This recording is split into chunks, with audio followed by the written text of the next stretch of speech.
Hello, Freefrommers, and welcome to episode 7 of the Allergy and Freefrom Show chat with me, Ben Corbett. I'm delighted to have two guests on the show this week for two very different conversations. Firstly, we have businessman, freefrommer, and star of The Apprentice, Charles Burns, coming in to talk about his freefrom story and what led him to launch his Allergy app.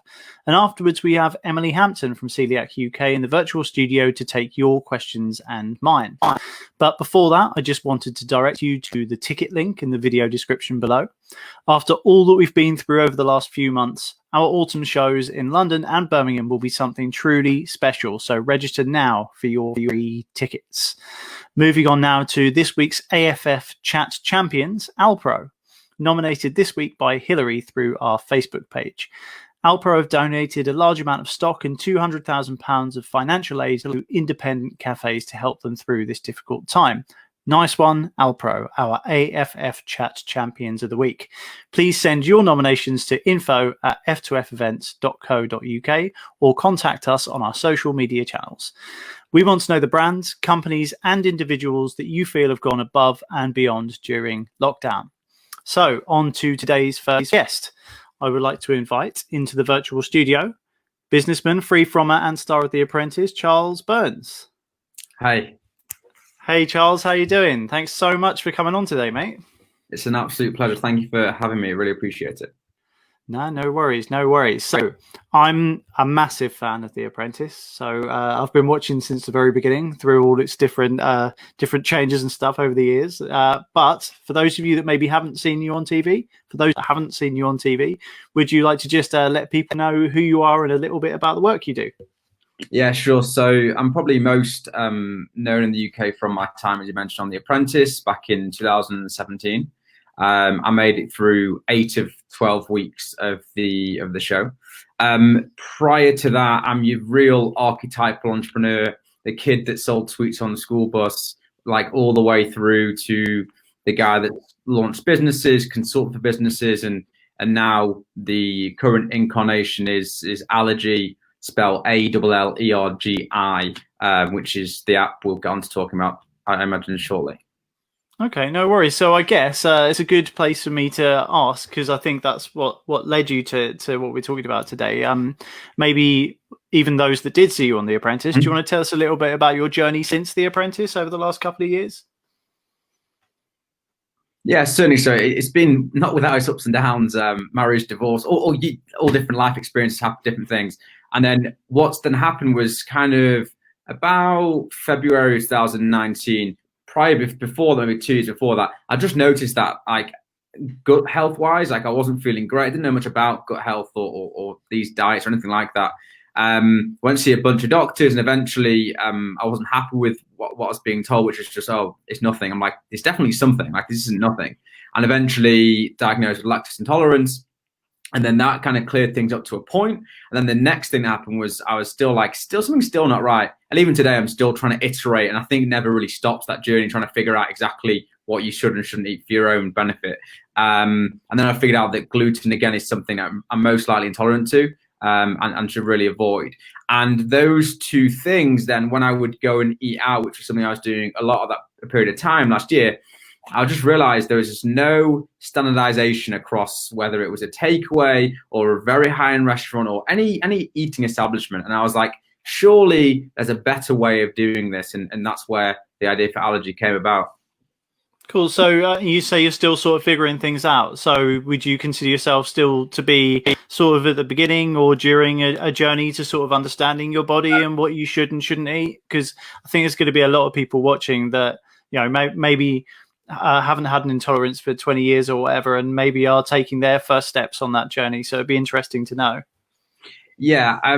So the thing is, like anything, I don't think you ever really stop learning and figuring out what it is. And I think one thing that's important is don't compare, same in a business sense, but also I suppose in a food nutrition sense. So don't compare your day one to someone else's middle or end, right? Like, just go with whatever feels right for you. And yeah, you can see doctors, nutrition, dietitians, but it starts with yourself. And you know, people know, like, you don't have to know much about nutrition to know that if you have a pizza and junk food and ice cream and all the rest of it, you feel a certain way. And if you have quote unquote healthy food, whatever that might be. I'm not going to define what that is, right? That's a whole toxic thing. But if you have healthier food, you know how you feel as well. And so what I found is since January, I was kind of I was in mental health hospital for some time, and I put on 20 kilograms, which is another conversation about how badly the food they provide you there is.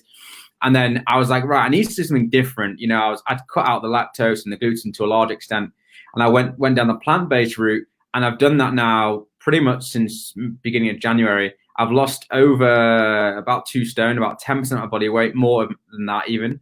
And I've just gone about it very sensibly. So, you know, starting with the kind of quote unquote fake meat products, and then slowly transitioning more to what I would suggest for me is the best way, which is a whole foods plant-based diet. In other words, do I know, can I see the things I'm eating? Can I describe them rather than looking at a packet and going, I don't know what half these things are, and like whether they're good or bad for you. Like, I just don't understand what it is, and I don't want to eat and put something in my body that I don't understand. So I've kind of moved towards that, and I feel much healthier. I wake up at 5 a.m. I'm energetic throughout the day. Have no peaks and troughs of kind of like, you know, where you have sugar or you need this and need that. And for me, it's worked perfectly. I would not go and sit on a soapbox and say everyone in the world should be plant-based. I did a great interview on my YouTube show called Too Many Cooks. It's also on Spotify, etc., with a fellow called Mihai Niculescu, who's an expert in nutrigenetics. And if people that don't know what that is, they should really look into it because it's super interesting. It's effectively, rather than letting a government body or an institute say, here's the average calories and average sugar and average fat that everyone should have, it looks at your cells and goes, based on your cell and genetic makeup, here's exactly what you need to be eating, exactly what you need to be avoiding. Because the point he was making was like, you look at Eskimos, for example, right?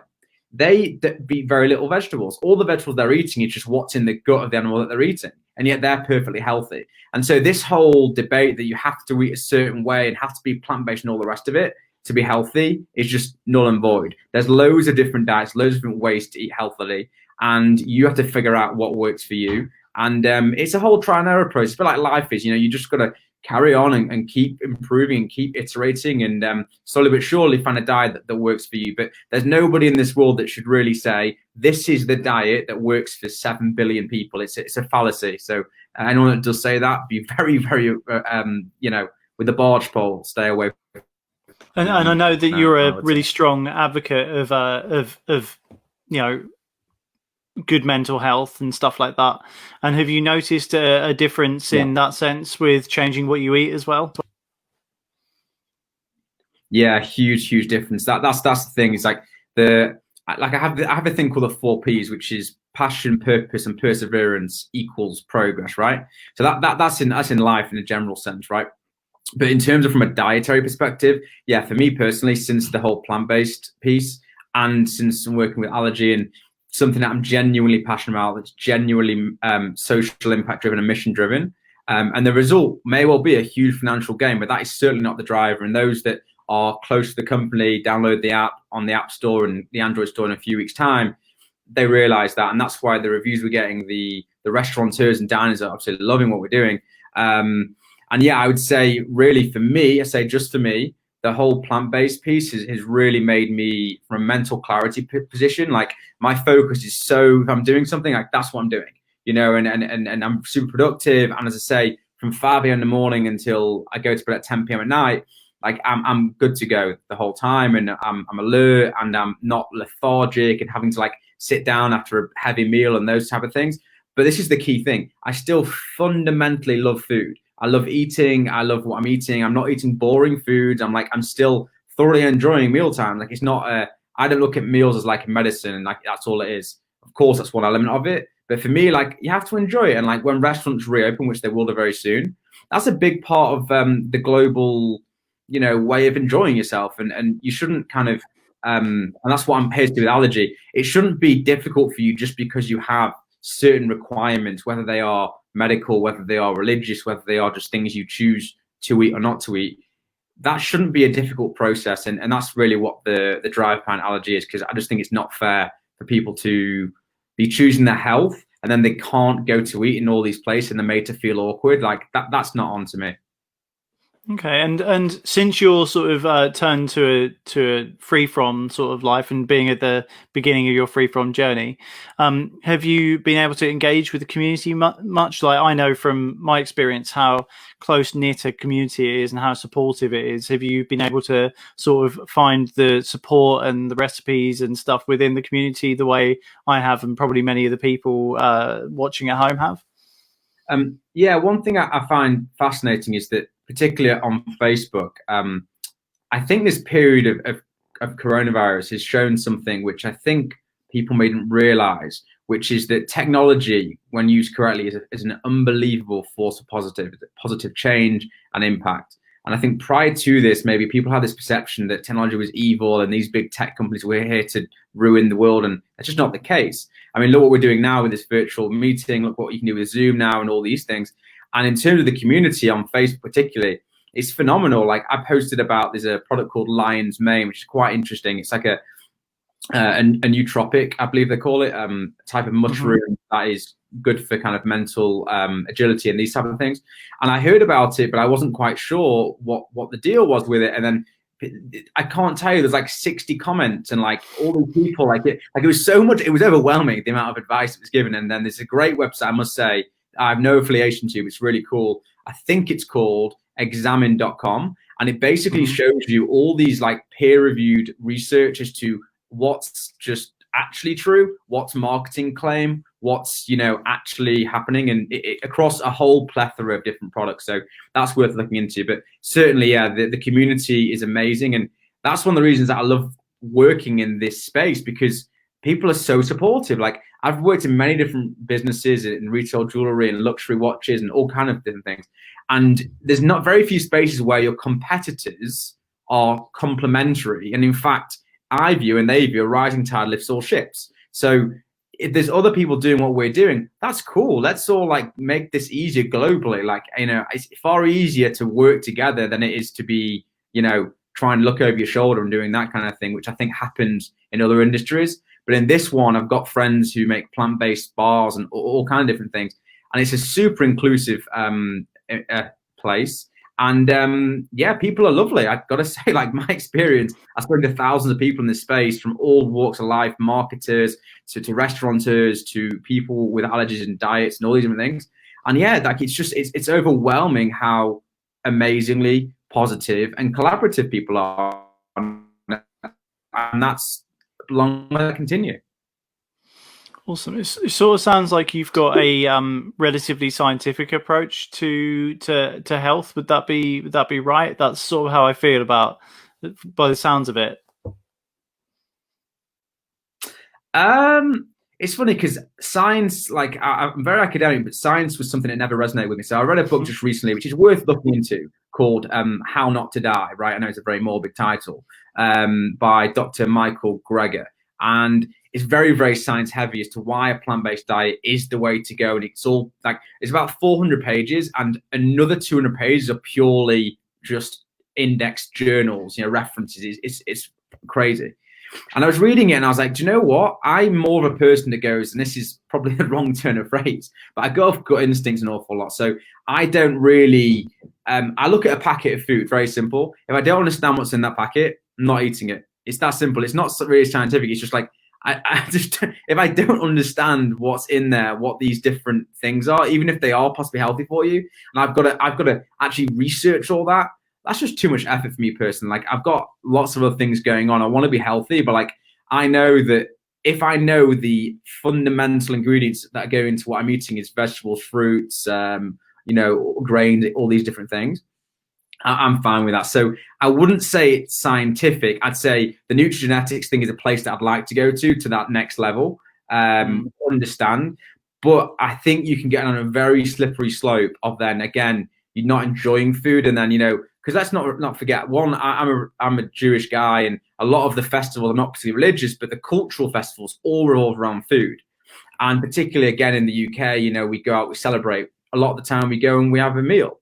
And so I think if you're just over sciencey, then you're going to miss out on a lot of those type of things. And I think that's maybe, for me, that's just not something I want to do. And again, it's about that trade-off is how do I eat out? And that's what why the app's so important to me. How do I make eating out easy, enjoyable, even if I've got certain requirements and restrictions of which I personally, need to adhere to.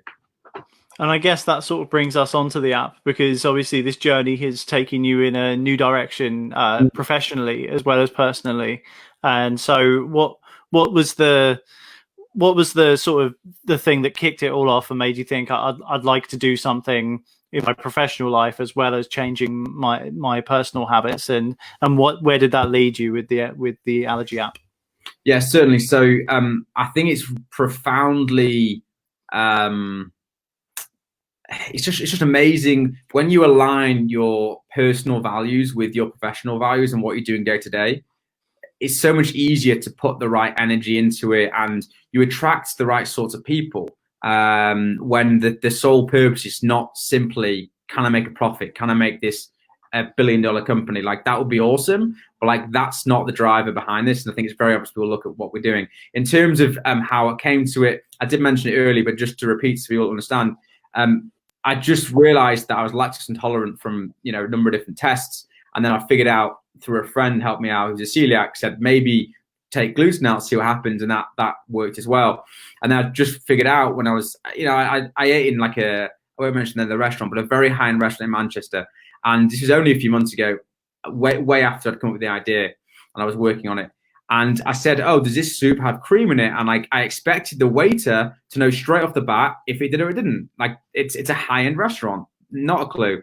And I'm in a business meeting for the first time, and it's super awkward because the fellow goes, oh, let me take everyone else's order and I'll come back to you. So I'm like, oh, brilliant. So I'm now like the awkward one, effectively. So then he comes back to me, he goes, oh, I don't know, let me go to the kitchen. Goes to the kitchen, there's a whole commotion, comes back with this little laminated, scrunched up piece of paper. And thankfully, I'm not really allergic to something, because you wouldn't, it was really, as off these restaurants are, it's kind of dingy and dimly lit in there, which is like this cool new thing obviously we'll do. So you can't really see. He's not really sure. If I had a serious allergy, I'm not going to go on his advice based on what he's saying. And, it's just, I'm just like, you know what, something needs to be done about this. And as I say, that was a bit, I was already working on it, but it kind of cemented it for me also. But the originator, like anything that I've ever done in my life and will go on to do, is simply, hold on a minute, this is painful, this process is painful or dangerous in this case. Obviously, if you get this thing wrong, there's a fatality on your hands, and nobody wants that. And that's the ethos behind the company, is eating out easy, simple. And the product right now that we've got on the App Store, Apple App Store, and by the end of the month will be on the Google Play Store, is already getting incredible reviews. The diners are loving it. It's bear in mind, it's at day one, right? This is not the finished article, but it works. That's the key. And again, the restaurateurs are going, hold on a minute, like, this works. And like, I've decided for the rest of the year, to help with the coronavirus situation, that we're going to waive all our monthly fees for the restaurant. So it's always free to the diner, but restaurants pay to be on the platform. And we've waived all our fees because I believe that I want to help particularly the independent restaurants, because this will bring in people into restaurants that didn't realize they had the offering or the dish that would actually work for their particular requirement. So we've done that until Jan 2021, and we may extend it further. That's how much I actually care about what I'm doing. And it's not, how much can I make money quickly? Like, it's so not that. And it's such a joy to not have that stress, I would say. Okay, cool. And this, I was going to ask another question, but it sort of brings me into the question from Dan Kelly from last week, because I'm doing a question train where everyone submits a question for the guest on the next week. And I was going to ask you a little bit about, how the app works, but Dan said, and interestingly, he said he's noticed that there have been a few apps that he's seen before to do with allergies. So how is your app different from the others that are out there? That's the question from Daniel.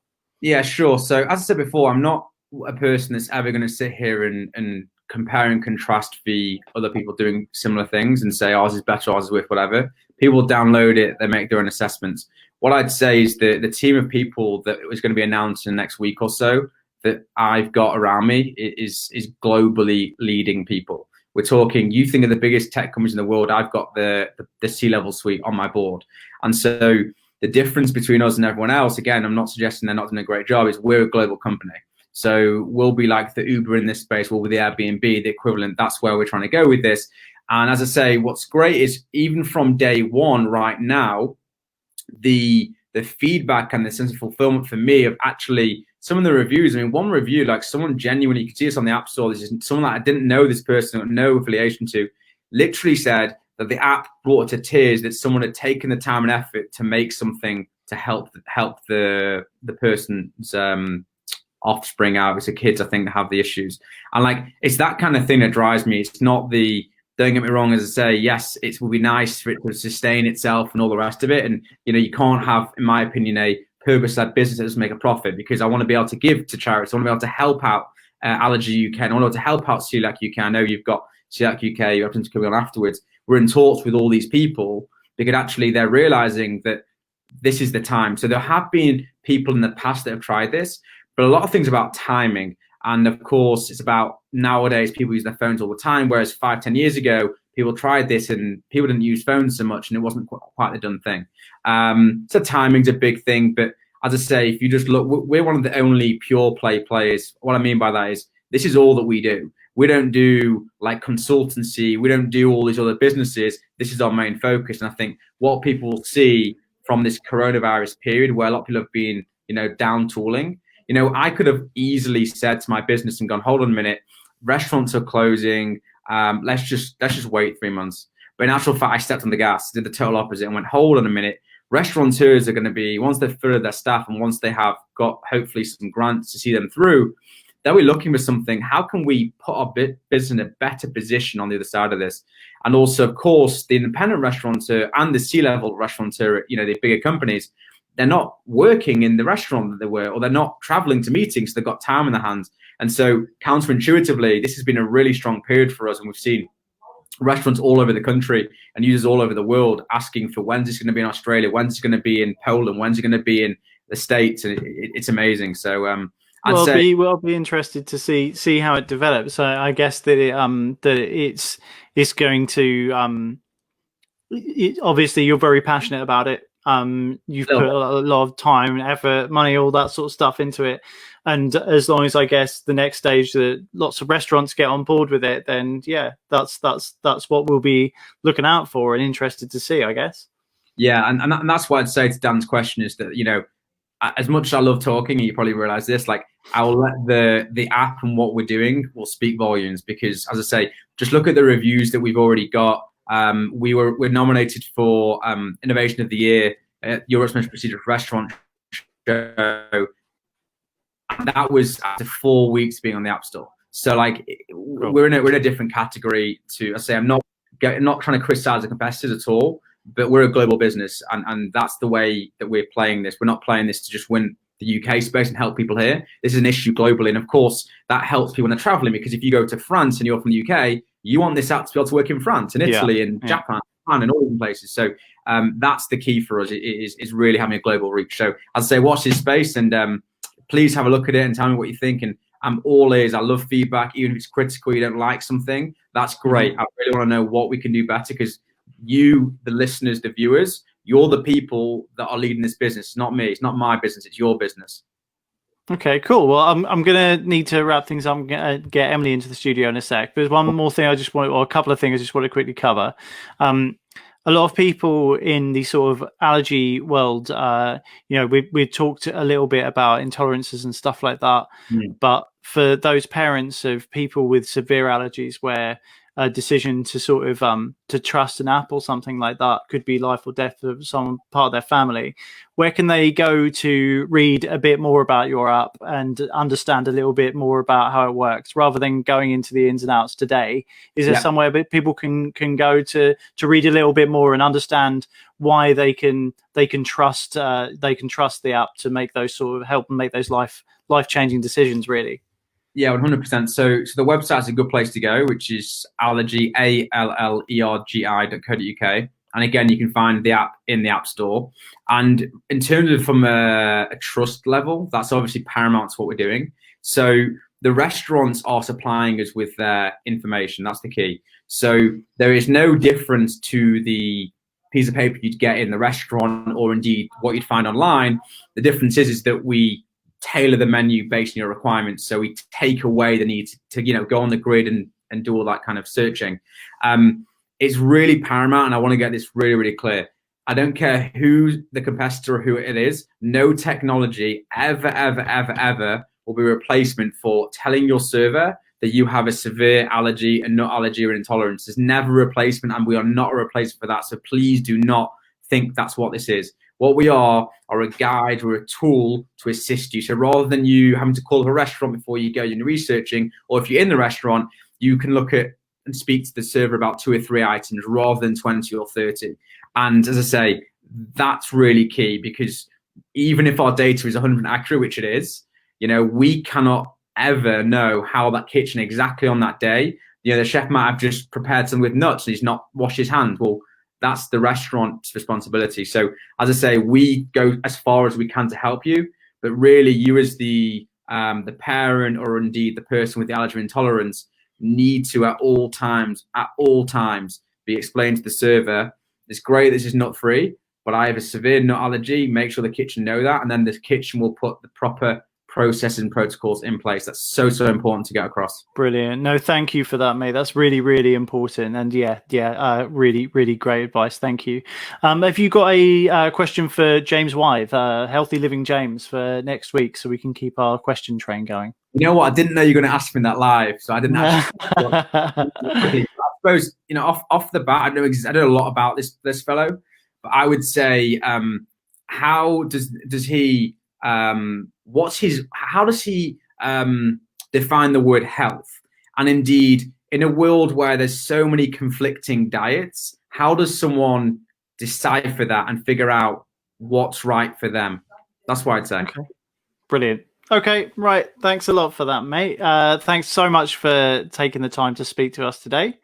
And lots to talk about. I'm sure everyone's going to be really interested to follow your journey, both professionally and personally, as you sort of learn more about Freefrom and where you're going to go with that. So thanks so much, mate.